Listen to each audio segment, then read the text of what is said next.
پہلی جنگ عظیم میں انگریزوں نے عربوں کو بغاوت پر آمادہ کیا، غداری پر آمادہ کیا. انہوں نے خلافت عثمانیہ کے خلاف بغاوت کی،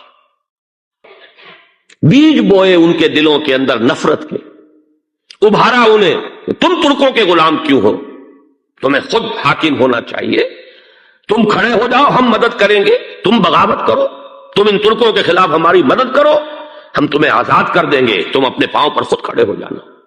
یہ بہت ہی ہمارے لیے دردناک المیہ ہے اس پہلی جنگ عظیم کا. کرنل لارنس جیسا شخص، برطانوی استعمار، اور اس کے نتیجے میں عربوں نے بغاوت کی. اور اس قدر دردناک بات آپ کو بتا رہا ہوں، میں پہلی مرتبہ جب سن 62 میں حج کے لیے گیا مدینہ منورہ میں، ابھی وہ ریل کے انجن کھڑے ہوئے تھے. یہ ترکی کے زمانے میں، سلطنت عثمانیہ کے زمانے میں بغداد سے مدینے تک ریلوے